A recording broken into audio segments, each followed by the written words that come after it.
I'm gonna try filming this one more time because I don't know what's wrong with me, but every time I try to record this, I keep like stumbling on words and falling asleep on myself. I'm just really tired right now. I have no idea why. I'm just in my bed all day. Why am I so tired right now? Anyways, there it is. I had a ribbon on here. Oh my god, I'm so.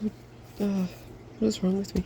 Anyways, I'm gonna read The Little Mermaid, and also, once again, I'm putting in the description box a link to the Lupus Foundation where you could do some research about that if you wanted and get information on it, and maybe if you wanted to donate to them, or they do research to find treatment options and cures for lupus. So anyways, I'm reading from my sister's book again, Antique Fairy Tales, and I'm reading The Little Mermaid. So she really liked that one, at least the Disney version. So hope I don't stumble on the words again. Far out in the ocean, the water is as blue as the petals of the most beautiful cornflower and as clear as the purest glass. But it is very deep, much deeper indeed than any cable can sound. Many steeples would have to be piled on one on top of the other to reach from the bottom to the surface of the water. Down there live the sea folk. Now you must not think that there is nothing but the bare white sand down at the bottom. No. There grow the strangest trees and plants, with such pliable stems and leaves that at the slightest movement of the water they stir as if they were alive. All the big and little fishes glide among their branches, as the birds do up above in the air. Where the ocean is deepest stands the Sea King's palace. Its walls are made of coral, and the high arched windows are of the clearest amber. The roof is made of mussel shells, which open and close in the current. It is very beautiful, for each of them is filled with gleaming pearls, a single one of which would make a fit jewel for a queen's crown. The Sea King had been a widower for many years, but his old mother kept house for him. She was a clever woman, but very vain of her noble rank. So she wore 12 oysters on her tail, while other grand folk were only allowed to wear 6. In other respects, she deserved great praise, especially for her tender care of the little sea princesses, her granddaughters. They were 6 lovely children, and the youngest was the most beautiful of all. Her skin was as clear and delicate as a rose petal. Her eyes were as blue as the deepest sea, but like all the others, she had no legs.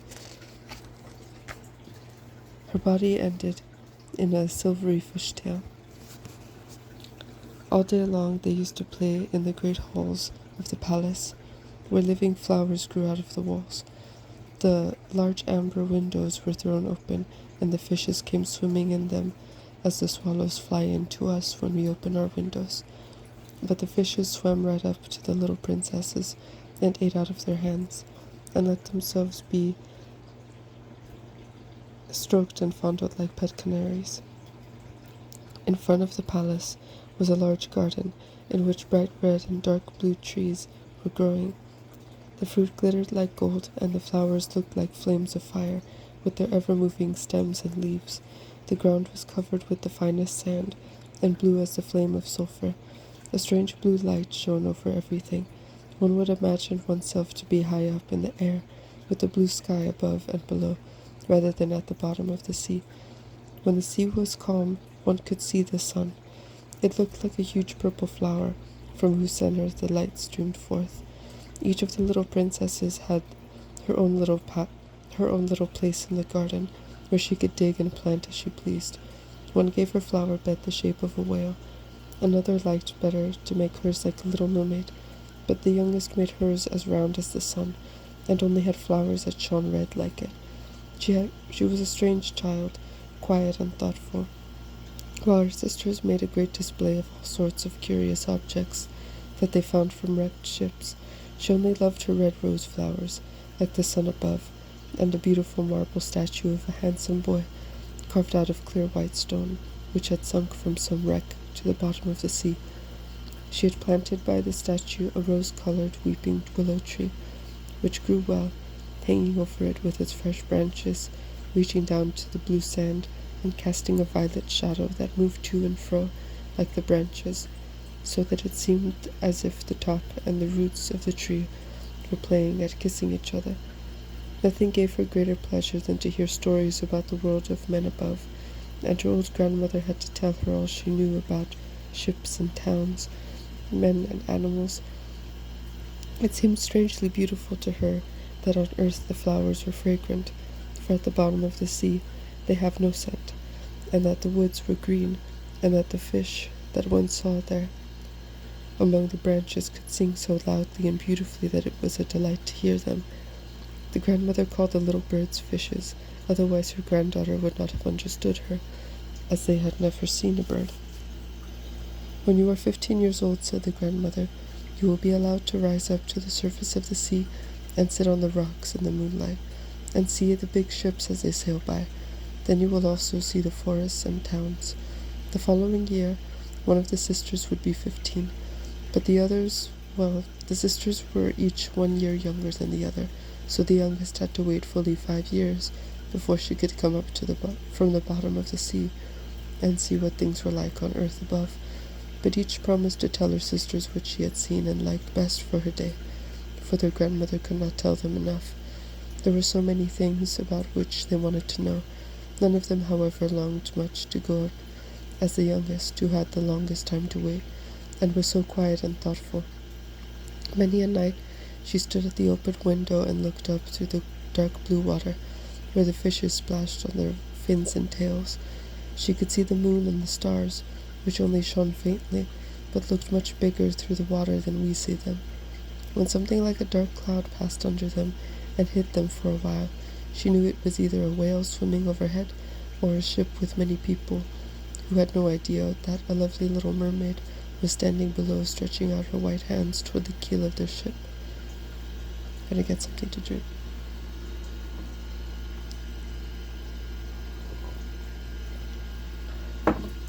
Sorry.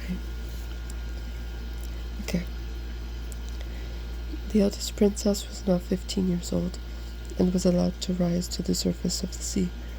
When she came back, she had hundreds of things to tell, but what pleased her most, she said, was to lie in the moonlight on the sandbank in the calm sea, and to see near the coast of the big town where the lights twinkled like many hundreds of stars, to hear music and the noise and bustle of carriages and people, and to see the many church towers and spires, and listen to the ringing of the bells. Oh, how the youngest sister listened to all this, and when later on in the evening she again stood at the open window looking up through the dark blue water, she thought of the big town with all its bustle and noise, and imagined she could hear the church bells ringing, even down where she was. The year after, the second sister was allowed to go up to the surface and swim about as she pleased. She came up just as the sun was setting, and this sight she thought the most beautiful of all she saw. The whole sky was like gold, she said, and the clouds, well, she could not find words to describe their loveliness. Rose and violet, they sailed by over her head, but even swifter than the clouds, a flock of wild swans, like a long white veil, flew across the water toward the sun. She followed them, but the sun sank, and the rosy gleam faded from the sea and clouds. The year after, the third sister went up. She was the boldest of them all, and swam up a broad river that flowed into the sea. She saw beautiful green hills covered with vines, and houses and castles peeping out from the magnificent woods. She heard the birds sing, and the sun shone so warmly that she often had to dive under the water to cool her burning face. In the little creek she came across a whole flock of little children who were quite naked and splashed about in the water. She wanted to play with them, but they ran away terrified. Then a little black animal, it was a dog, but she had never seen a dog before, came out and barked so ferociously at her that she was frightened, and hurried back as fast as she could to the open sea. But she could never forget the magnificent woods, the green hills, and the lovely children who could swim, even though they had no fish tails. The fourth sister was not so daring. She stayed far out in the open sea and said that it was the loveliest place of all. There, she said, one could see for many miles around, and the sky above was like a great glass dome. She saw ships, but far away, and they looked to her like seagulls. Playful dolphins, she said, turned somersaults as the big whales spouted out to sea water through their nostrils, as if 100 fountains were playing all around her. Now the fifth sister's turn came, and as her birthday was in the winter, she saw of her first visit things the other sisters had not. The sea looked quite green. Huge icebergs floated around her. They were like pearls, she said, and they were much higher than the church steeples built by men. They were the strangest shapes and glittered like diamonds. She sat on one of the biggest, and all the passing sailors were terrified when they saw her sitting there, with the wind playing with her long hair. But toward the evening the sky became overcast with black clouds. There was thunder and lightning, and the dark waves lifted up the big blocks of ice, which shone in every flash of lightning. On all the ships the sails were reefed, and there was anxiety and terror, but she sat quietly on her floating iceberg and watched the blue lightning dart in zigzags into the foaming sea. The first time each one of the sisters came to the surface, all the new and beautiful things she saw charmed her. But now, as grown-up girls, they were allowed to come up whenever they liked, they became indifferent to them, longing for their home, and after a month they said that after all it was best down below, where one felt at home. On many an evening the 5 sisters would rise to the surface of the sea, arm in arm. They had beautiful voices, far finer than any human being, and when a storm was brewing and they thought that some ships might be wrecked, they swam in front of them, singing beautifully of how lovely it was at the bottom of the sea, and telling the people not to be afraid of coming down there. But the human beings could not understand the words, and thought it was only noise from the storm, and they never saw the wonders down below.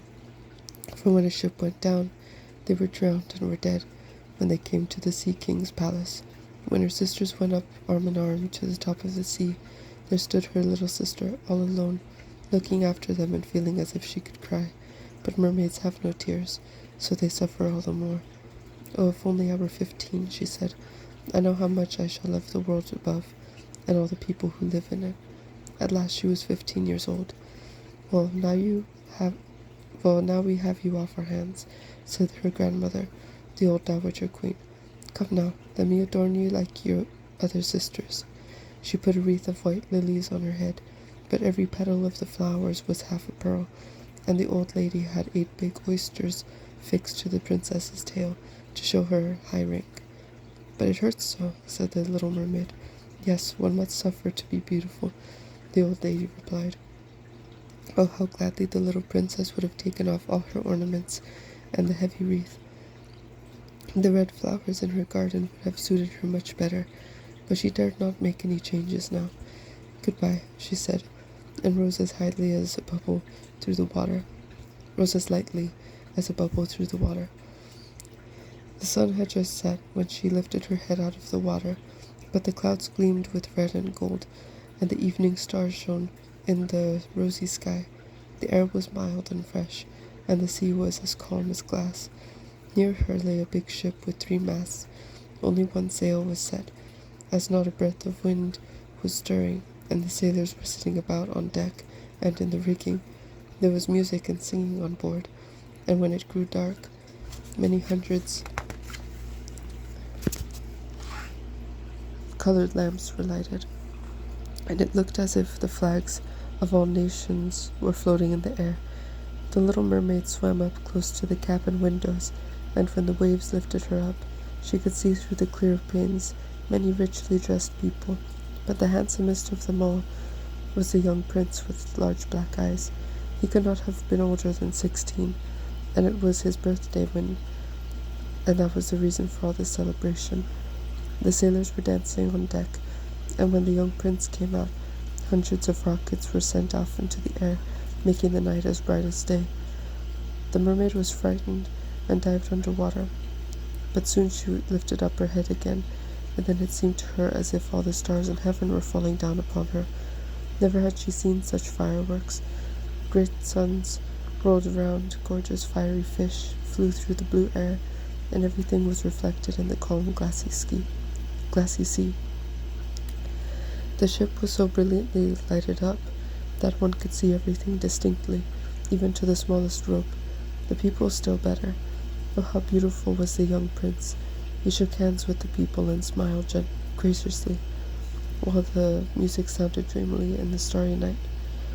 It grew very late, but the little mermaid could not turn her eyes away from the ship and the handsome prince.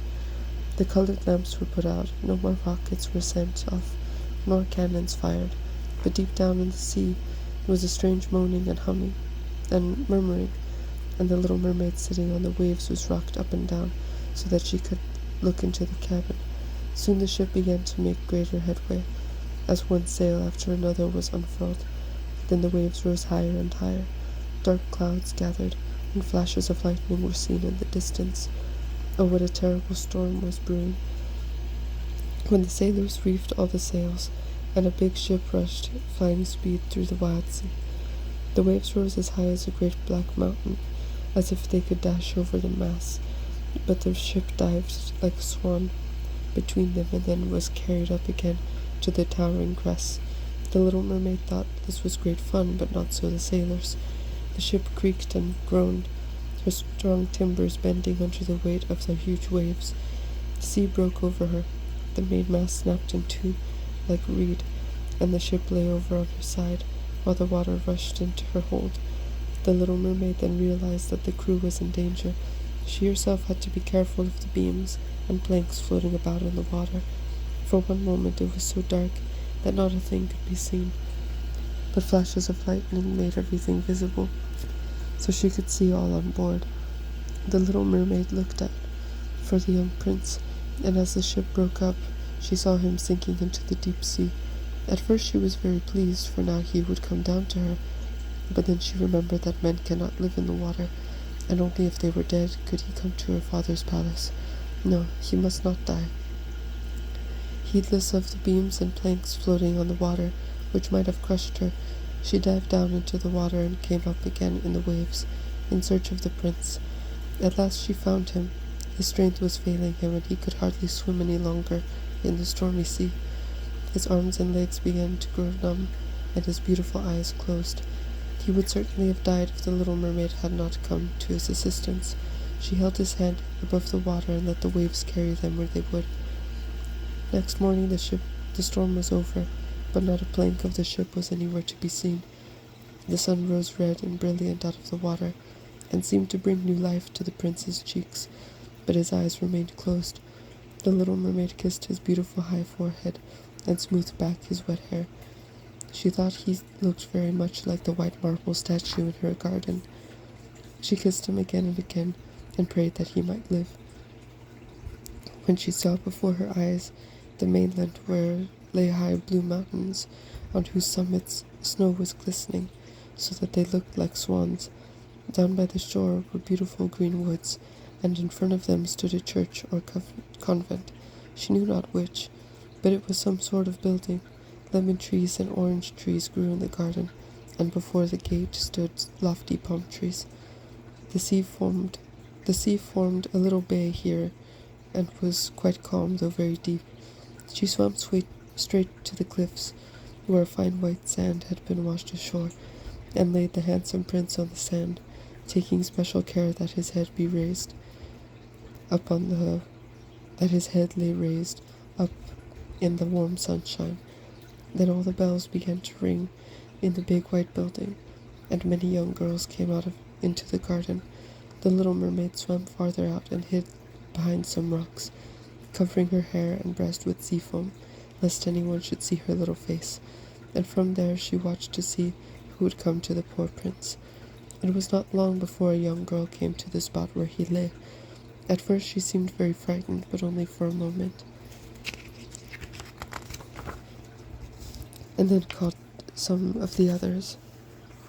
The little mermaid saw that the prince came back to life, and smiled at all who stood around him, but at her he did not smile. He little knew who had saved him. She was very sad, and when they had taken him to the big building, she dived sorrowfully down into the water, and so went back to her father's palace. She had always been silent and thoughtful, and now she became still more so. Her sisters asked her what she had seen when she had went up for the first time, but she told them nothing. Many a morning and many an evening she went back to the place where she had left the prince. She saw how the fruit in the garden ripened and was gathered, and how the snow melted on the high mountains. But she never saw the prince, and each time she returned home she was more sorrowful than before. Her only comfort was to sit in her little garden and put her arms around the marble figure that was so like the prince, but she no longer looked after her flowers. Her garden became a wilderness. The plants straggled over the paths and twined their long stalks and leaves around the branches of trees, so that it became quite dark there. At last she could bear the burden of her sorrow no longer, and confided her troubles to one of her sisters, who of course told the others. These and a few other mermaids, who also told their intimate friends, were the only people in the whole of the ocean world who were in on the secret.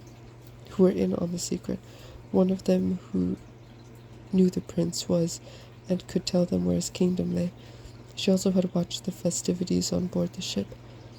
"Come, little sister," said the other princesses, and arm in arm, in a long row, they rose to the surface of the sea, in front of where the prince's palace stood. It was built on a bright yellow stone, and had broad marble staircases, one of which reached down into the sea.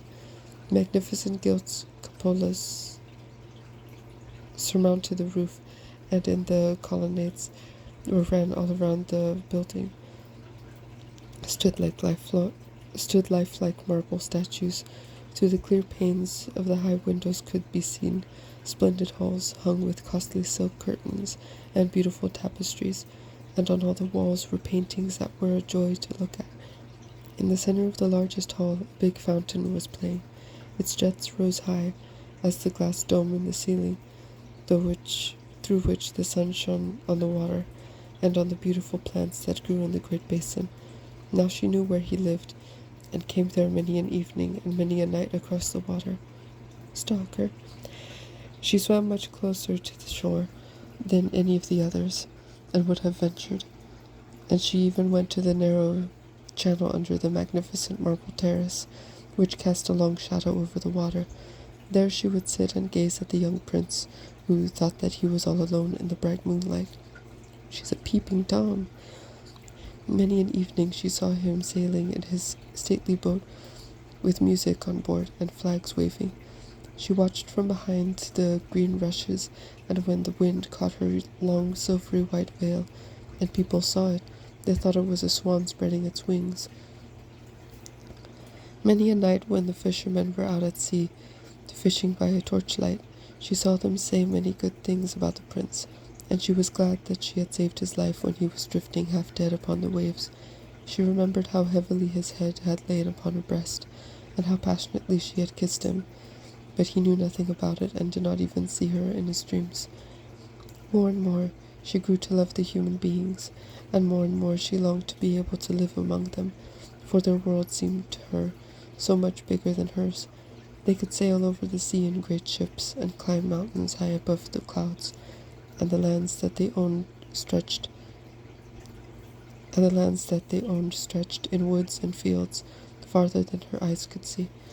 There were still so many things she wanted to know about, and her sisters could not answer all of her questions, so she asked her grandmother, who knew the upper world very well, and rightly called it the countries above the sea. "If human beings are not drowned," asked the little mermaid, "can they live forever and ever? Don't they die as we do down here in the sea?" "Yes," the old lady replied, "they also die, but their lives are even shorter than ours. We can live to be 300 years old, but when we cease to exist, we are turned into foam on the water, and have not even a grave down here among our dear ones. We are like green rushes, which, when once cut down, can never grow again. Human beings, however, have a soul, which lives forever, lives even after the body has become dust. It rises through the clear air up to the shining stars. As we rise out of the water and see all the countries of the earth, so they rise to unknown, beautiful regions which we can never see." "Why don't we also have an immortal soul?" asked the little mermaid sorrowfully. I would gladly give all the 100 years I have yet to live if I could only be a human being for one day, and afterward have a share in the heavenly kingdom. You must not think about that, said the old lady. We are much happier and better off than human beings up there. So I must die and float as foam on the sea, and never hear the music on the waves, or see the beautiful flowers and the red sun. Is there nothing I could do to win an immortal soul? No, the grandmother said, only if a man loved you so much that you were dearer to him than father or mother, and if he clung to you with all his heart and all his love, and let the priest place his right hand on yours with the promise to be faithful to you here and to eternity. Then would his soul flow into your body, and you would receive a share of the happiness of mankind. He would give you a soul, and yet still keep his own. But that can never happen. What is thought most beautiful here below your fishtail, they would consider ugly on earth. They do not know any better. Up there one must have 2 clumsy supports, which they call legs, in order to be beautiful. The mermaid sighed and looked sadly at her fishtail. Let us be happy, said the old lady. Let us hop and skip through the 300 years of our life. This is surely long enough, and afterward we can rest all the better in our graves. This evening there is to be a court ball. Such a splendid night had never been seen on earth. The walls and ceilings of the big ballroom were of thick but transparent glass. Several hundred colossal mussel shells, red and grass green, stood in rows down the sides, holding blue flames that illuminated the whole room and shone through the walls, so that the sea outside was brightly lit up. One could see the innumerable fish, both big and small, swimming outside the glass walls, some with gleaming purple scales, and others glittering like silver and gold. Through the middle of the ballroom flowed a broad stream, in which the mermen and mermaids danced to their own beautiful singing. No human beings have heard such lovely voices. The little mermaid sang most sweetly of all, and they applauded her. For a moment she felt joyful at heart, but at the thought that she would have the most beautiful voice on land or in the sea. But soon her mind returned to the world above, for she could not forget the handsome prince, and her sorrow at not possessing an immortal soul like his. So she stole out of her father's palace, while all within was joy and merriment, and sat sorrowfully in her little garden. There's my dog. Suddenly she heard the sound of a horn through the water, and she thought, now he is sailing above, he whom I love more than father or mother, and into whose hands I would entrust my life's happiness. I will dare anything to win him and an immortal soul. All my sisters are dancing in my father's palace. I will go to the sea witch, whom I have always feared so much. Perhaps she may be able to give me advice and help. Then the little mermaid left her garden and went out toward the roaring whirlpools where the witch lived. She had never been that way before. Neither flowers nor seaweed grew there, only bare grey sand stretching to the whirlpools, where the water swirled around like rushing mill wheels, dragging everything it got hold of down into the depths. She had to pass right through these dreadful whirlpools to reach the witch's territory. For a long way, the only path that led over the bubbling mud, which the witch called a peat bog. Behind this her house stood, in a strange forest, for all the trees and bushes were polyps, half animals, half plants, which looked like 100-headed snakes growing out of the ground. All the branches were slimy arms, with fingers like wriggling worms, and they moved joint by joint from the root to the topmost branch. Everything that they could lay hold of in the sea they clutched and held fast, and never let go again. The little mermaid stopped timidly in front of them. Her heart was beating with fear, and she nearly turned back. But then she thought of the prince and the man's immortal soul, and took courage. She twisted her long flowing hair around her head, in case the polyps should seize her by it, and crossing her hands on her breast, she darted through the water as fast as a fish, right past the hideous polyps, who stretched their writhing arms and fingers after her. She saw that one that each one of them had seized something and held it tightly with hundreds of little arms like bands of iron. The bleached bones of men who had perished at sea, sunk into the depths, were tightly grasped in the arms of some, while others clutched ship rudders and sea chests, skeletons of land animals, and the little mermaid whom they had caught and strangled, which was the most terrifying sight of all to her. She now came to a big marshy place in the forest where big fat water snakes were writhing about, showing their ugly yellow bellies. In the middle of this place stood a house built on the white bones of shipwrecked men, and there sat the sea witch, letting a toad eat out of her mouth, as we should feed a little canary with sugar. The ugly fat water snakes she called her little chickens, and she allowed them to crawl all over her hideous bosom. So there's the sea witch, there's the Little Mermaid. I'm gonna get something to drink really quick.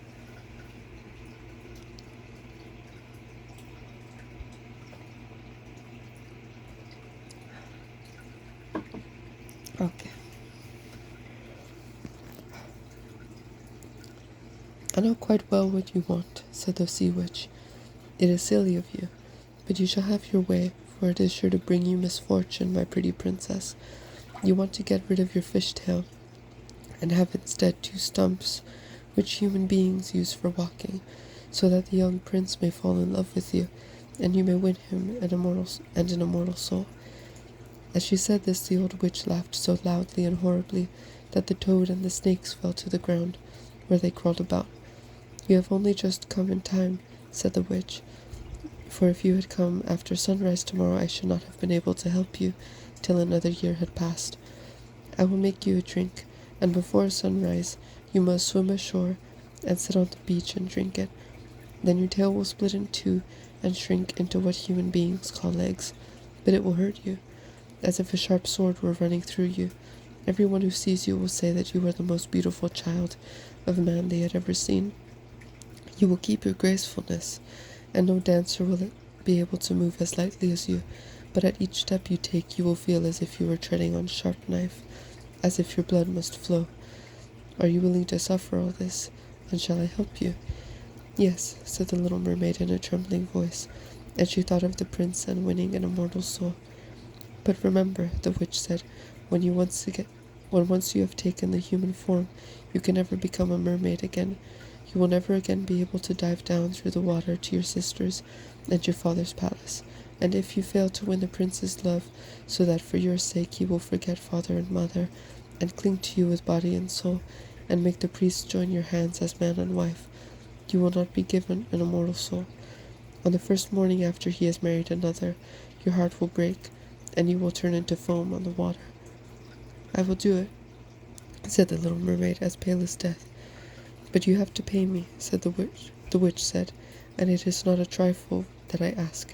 You have the most beautiful voice of all who live at the bottom of the sea, with which you probably think you can enchant the prince. But this voice you must give to me. I must have the best thing you possess in return for my precious drink, for I have to give you my own blood in it, so that the drink may be as sharp as a 2-edged sword. But if you take away my voice, said the little mermaid, what have I got left? Your lovely figure, the witch replied, your grace of movement, and your speaking eyes. With these, surely you can capture a human heart. Well, have you lost your courage? Put out your little tongue so that I may cut it off in payment, and you shall have the powerful drink. Do it, said the little mermaid, and the witch put her cauldron on the fire to prepare the magic drink. Cleanliness is a good thing, she said, and scoured the cauldron with snakes that she had tied out into a bundle, and she pricked her breast and let her black blood drip into it. Then she pricked her breast and let her black blood drip into it, and the steam rose up in the weirdest shapes. Why? Anyways, so that one could not help being frightened and horrified Every moment the witch threw something into the cauldron. When it boiled, the sound was like crocodiles weeping. At last the drink was ready, and it looked like the clearest water. "Here it is," said the witch, and she cut off the little mermaid's tongue, so that now she was dumb and could neither sing nor speak. "If the polyps should catch hold of you when you go back through the wood," the witch said, "you need only throw 1 drop of this liquid over them, and their arms and fingers will fly into 1,000 pieces." But the little mermaid had no need to do this, for the polyps shrank back from her in terror at the sight of the sparkling drink, which gleamed in her hand like a glittering star. So she came quickly through the forest and the bog and roaring whirlpools. She could see her father's palace. In the ballroom the lamps were all darkened, and everyone was asleep, but she dared not go into them. Now that she was dumb and about to leave them forever, she felt as if her heart would break with sorrow. She stole into the garden and took a flower from each of her sister's flower beds, kissed her hand 1,000 times to the palace, and swam up through the dark blue sea. The sun had not yet risen when she came in sight of the prince's palace and reached the magnificent marble steps. The moon was shining bright and clear. The little mermaid drank the sharp burning draught, and felt as if a 2-edged sword went through her tender body. She fainted and lay as if dead. When the sun shone over the sea, she awoke and felt a stabbing pain. But there before her stood the beautiful young prince. He fixed his black eyes upon her, so that she cast hers down, and then she saw that her fish tail had disappeared, and that she had the prettiest little white legs that a Negro could possess. She was quite naked, and so she wrapped herself in her thick hair. The prince asked her who she was, and how she came there, and she looked at him tenderly and yet sadly with deep blue eyes, for she could not speak. And then he took her by the hand and led her into the palace. Every step she took felt as the witch had warned her, as if she were treading on pointed needles and sharp knives, but she bore it gladly and walked as lightly as a soap bubble by the side of the prince, who, with all the others, admired her grace of movement. She was given wonderful dresses of silk and muslin to put on, and she was the greatest beauty in the palace. But she was dumb and unable to either sing or speak. Beautiful slaves, dressed in silk and gold, came to sing before the prince and all his royal parents. One of them sang better than all the rest, and the prince clapped his hands and smiled at her. Then the little mermaid grew sad, for she knew that she had been able to sing far more beautifully, and she thought, "Oh, if only I knew that to be with him I have to give away my voice forever." Now the slave, "You did know. You knew. You knew. You knew exactly what you had to do, and don't act like she didn't tell you before you made that decision." Anyways, now the slaves began to dance light and graceful dances to the loveliest music, and then the little mermaid lifted her beautiful white arms, rose on her toes, and glided across the floor, dancing as none of the others had danced. At every movement her beauty seemed to grow, and her eyes spoke more deeply to the heart than the songs of the slave girls. Everyone was charmed by her, especially the prince, who called her his little foundling. It's a weird thing to call someone. And she danced again and again, although every time her feet touched the ground she felt as if she were treading on sharp knives. The prince said that she should always be near him, and let her sleep on a velvet cushion before his door. Like a dog? Asshat. He had a man's dress made for her, so that she might ride with him. They rode through the fragrant woods, where the green branches brushed her shoulders, and the little birds sang among the fresh leaves.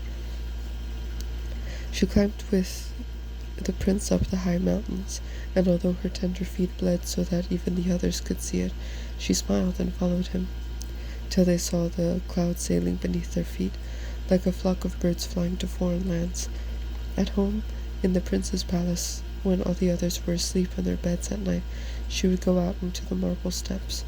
It cooled her burning feet to stand in the cold sea water. Then she thought of times past, and of those she had left far down below in the deep. One night her sisters came up arm in arm, singing sorrowfully as they swam through the water, and she beckoned to them. They recognized her, and told her how sad she had made them all. After that, they came to see her every night, and one night she saw far out her old grandmother, who had not been up to the surface for many, many years, and the Sea King with his crown on his head. They stretched out their hands toward her, and did not venture as close to land as her sisters. Day by day the prince grew fonder of her. He loved her as one would love a good, sweet child, but he never had the slightest idea of making her his queen. Yet his wife she must be, or she could not win an immortal soul, but on his wedding morning would turn into foam on the sea. "Don't you love me more than them all?" the little mermaid's eyes seemed to say when the prince took her in his arms and kissed her beautiful forehead. "Yes, you are dearest to me," he said, "for you have the best heart of them all.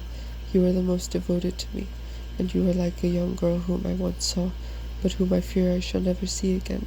I was on board a ship which was wrecked, and all the waves washed me ashore near a holy temple, where several young maidens were serving in attendance. The youngest of them found me on the beach and saved my life. I only saw her twice.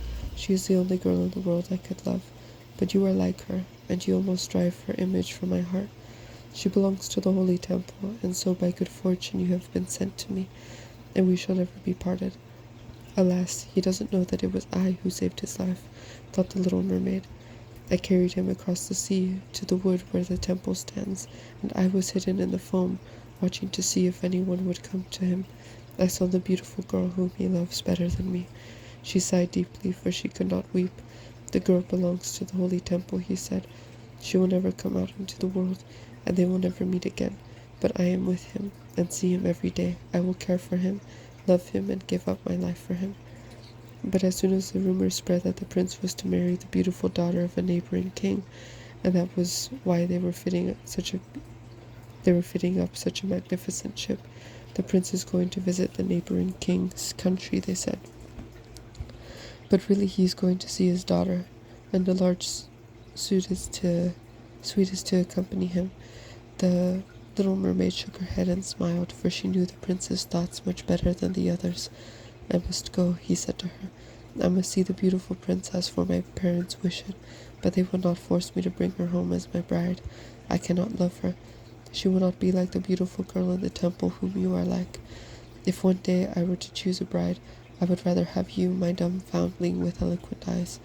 He kissed her red lips, played with her long hair, and laid his head on her heart, so that she began to dream of human happiness and an immortal soul. "You are not afraid of the sea, my dumb child." "Oh my God," he said to her, when they were standing on board the stately ship that was to carry him on the neighboring king's country. He told her of the storm and of the calm, of the strange fish of the deep, and of the marvelous things that divers had seen down there. She smiled at his words, for she knew more about the things at the bottom of the sea than anyone else. So he's mansplaining the ocean to a mermaid. What do you see in him? See, that's why 15-year-olds shouldn't make dumb decisions about men. At night, in the moonlight, when all were asleep except the man at the helm, she sat by the ship's rail, gazing down in the clear water, and thought she could see her father's palace, and her grandmother with her silver crown on her head, looking up through the swirling currents at the ship's keel. Then her sisters came up out of the water, looking sorrowfully at her and wringing their white hands. She beckoned to them and smiled, and wanted to tell them that she was well and happy, but a cabin boy came up to her, and her sisters dived under, so that he thought the white things he had seen were just foam on the sea. The next morning, the ship reached to the harbor of the neighboring king's magnificent city, and the church bells were ringing, and from the high towers trumpets sounded. All soldiers paraded with flying colors and glittering bayonets. Every day there were festivities. Balls and receptions followed one another, but the princess had not yet arrived. She was being brought up in a holy convent far away, they said, where she was learning every royal virtue. At last she came. The little mermaid was anxious to see her beauty, and she had to admit that she had never seen a lovelier being. Her skin was clear and delicate, and behind her long dark lashes smiled a pair of deep blue loyal eyes. "You are she," said the prince, "she who saved me when I lay almost dead on the shore." God, you're so dumb. and he clasped his blushing bride in his arms. "Oh, I'm too happy," he said to the little mermaid. "My greatest wish, which I never dared to hope for, has come true. You will rejoice at my happiness, for you love me more than them all." The little mermaid kissed his hand, and felt as if her heart were already breaking. His wedding morn, she knew, would bring death to her, and she would turn into foam in the sea. The church bells pealed, and heralds rode through the streets announcing the betrothal. On all the altars, sweet-smelling oil was burning in costly silver lamps. The priests swung their censers, and the bride and bridegroom joined hands and received the bishop's blessing. The little mermaid, dressed in silk and gold, stood holding the bride's train, but her ears did not hear the joyous music, and her eyes saw nothing in the sacred ceremony. She was thinking of the night of her death, and of all that she had lost in this world. The same evening, the bride and bridegroom came on board the ship, and cannons roared and flags were waving, and in the middle of the ship was erected a royal tent of purple and gold, and the most magnificent couch, where the bridal pair were to rest through the still cool night. The sails swelled in the wind, and the ship glided smoothly and almost without motion over the clear sea.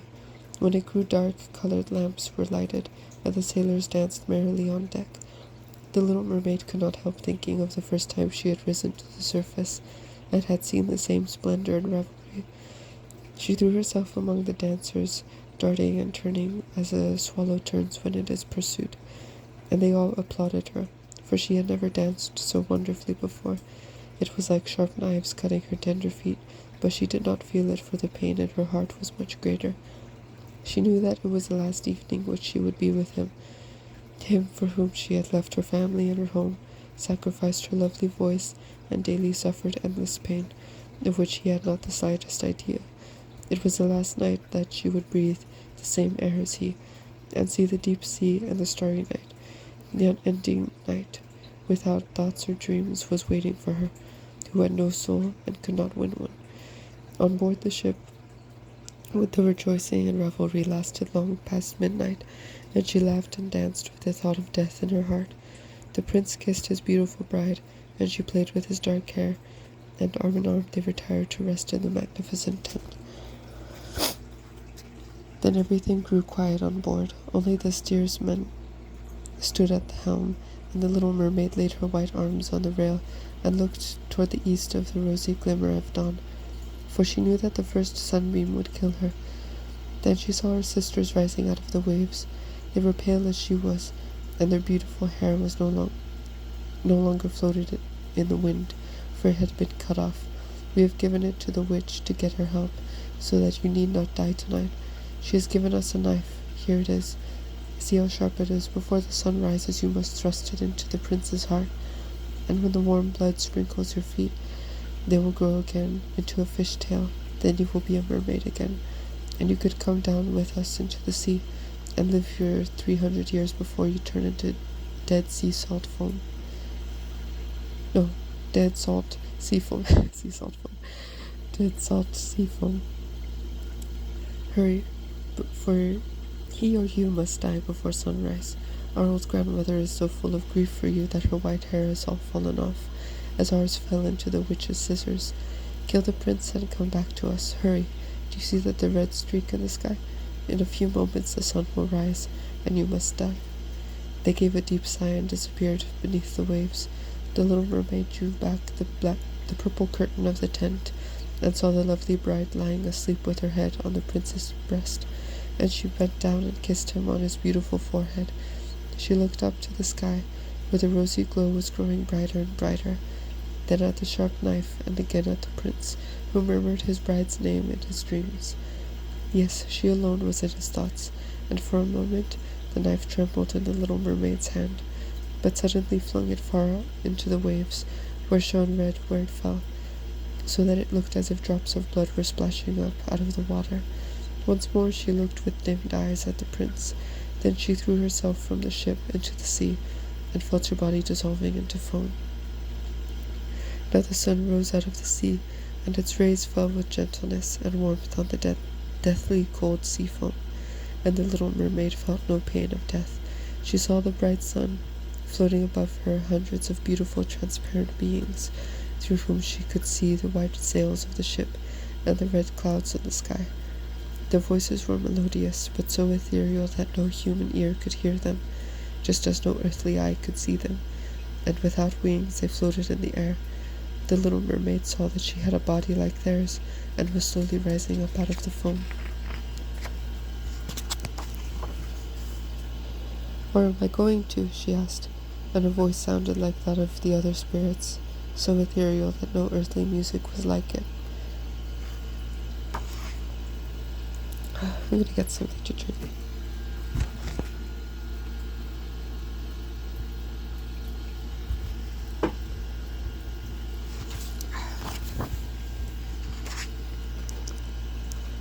"To the daughters of the air," answered the others. "Mermaids have no immortal soul, and they can never have one unless they win the love of a human being. Their eternal life must depend on the power of another. The daughters of the air have no immortal soul either, but by their own deeds they can win one for themselves. We fly to the hot countries where the pestilent winds kill the human beings, and we bring them cool breezes. We spread the fragrance of flowers through the air, and bring life and healing. And for 300 years we have striven to do all the good we are given an immortal soul, and share the eternal happiness of mankind. You, poor little mermaid, have struggled with all your heart for the same goal, and had suffered and endured. Now you have risen to the spiritual world, and after 300 years of good deeds, you will win an immortal soul for yourself." And the little mermaid lifted her eyes to the sun, and for the first time she felt tears in them. On the ship there was life and noise once more. She saw the prince and his beautiful bride looking for her, gazing sadly at the gleaming foam, as if they knew that she had thrown herself into the waves. Unseen, she kissed the bride's forehead and smiled at the prince, then rose with the other children of the air up to the rosy clouds that sailed across the sky. "In 300 years we shall float like this into the kingdom of God." "But we may get there sooner," whispered one of them. "Unseen, we fly into houses where there are children, and for every day in which we find a good child that gives its parents joy and deserves their love, God shortens our time of probation. The child does not know when we fly through the room, and if we smile for joy, one of the 300 years is taken off. But if we see a naughty and wicked child, we must shed tears of sorrow, and every tear adds a day to our time of probation." So that's the prince and his bride and the spirit of the Little Mermaid. And this is why Chef Jen told us never chase a dick. Never chase a dick, because then look, see, she died. See that? Think that's fun? Yeah, so don't chase a dick. Yeah, don't do that, kids.